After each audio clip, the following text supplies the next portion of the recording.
Okay, here we are. We're back on the ground now. I just brought you off the roof looking at the ridge vent. One thing I wanted to bring to your attention, if you can remember on day one when we were getting this roof taken off and all of this mess was on the ground, as you can see, pretty much that mess is gone now. This, what you're seeing now, is what you also can expect. Once the job is being cleaned after the first day, once this roof starts going on, there's going to be parts and there's going to be bags and there's going to be all kinds of stuff all over the ground. But at the end of this day, all of this stuff's going to be gone and we're going to be gone. This is going to be a good roof. I want to show you one thing that's very, very important that you never, ever, ever want to let the contractor that you hire forget. Everybody have got children that play barefooted in the yard. Everybody has got dogs or cats that are in the yard. And everybody has got lawnmowers. You may not have all three, but I guarantee you, you're going to have at least one of what I just mentioned.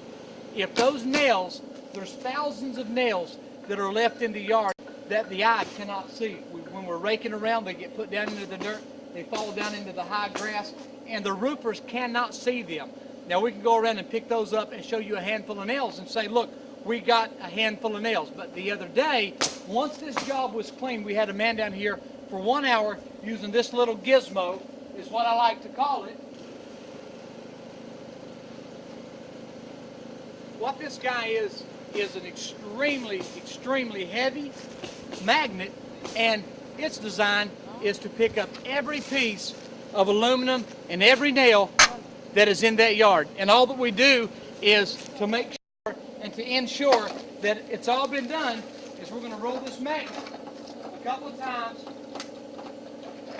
throughout the yard. Now we've already done this area, so we may still get a nail and we may not get a nail. But the purpose is that this little machine needs to be used to ensure that from 5 years from now that you don't remember your roofer because he done a good job, but you're remembering him because of all the nails that he left in your yard.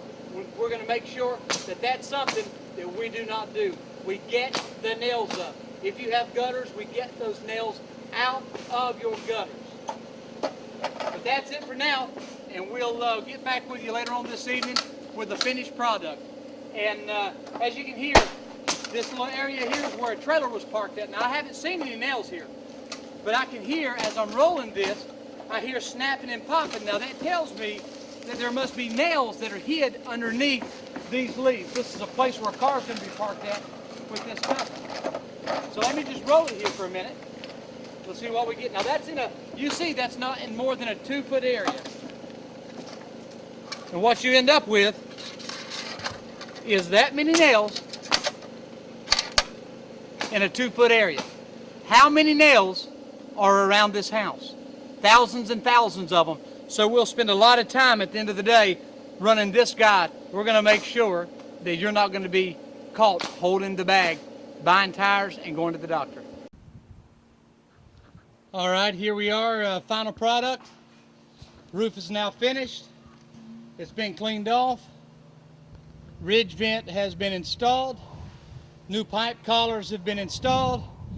Flat deck is finished.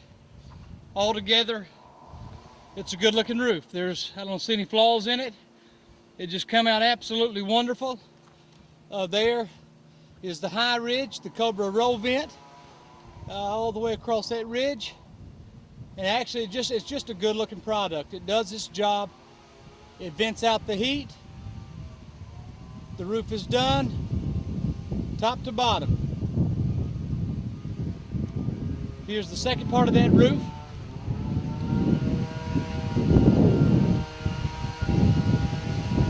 All looking good. And my friends, that is how you install a Miami-Dade roof.